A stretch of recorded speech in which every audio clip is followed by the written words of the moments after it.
ایک سنار نے گلی میں ایک یتیم چھوٹے سے بچے کو گھومتے دیکھا تو سنار بے اولاد تھا، بچے کو اٹھا کے گھر لے آیا۔ 18 سال اس بچے کی پرورش کی، اس کو پالا پوسا جوان کیا۔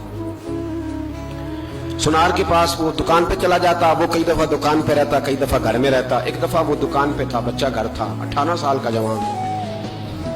اس کی بیوی اکیلی تھی، وہ جس نے ماں بن کے پالا تھا اس نے اسی پہ حملہ کر دیا، اس کا بازو بری نیت سے تھاما۔ بیوی چیخی، تھوڑی دیر گزری تو وہ نوجوان پیروں میں بیٹھ گیا، کہنے لگا ماں پتہ نہیں مجھے کیا ہوا۔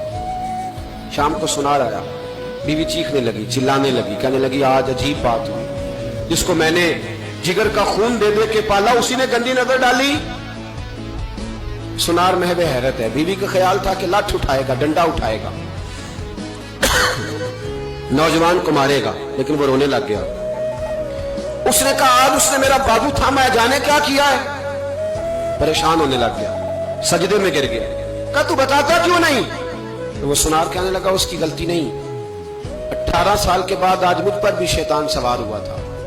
ایک عورت آئی تھی، وہ اپنے بازوؤں میں چوڑیاں پہننا چاہتی تھی تو میں نے بھی گندی نظر سے ہاتھ ڈالا تھا، رب کریم نے مجھے فوراً اس کی سزا دی۔ جن کے گھروں میں بیٹیاں ہوتی ہیں ان کی نظریں گندی نہیں ہوتی، جو بیٹیوں کے باپ ہوتے ہیں، جو بہنوں کے بھائی ہوتے ہیں، ان کی نظریں گندی۔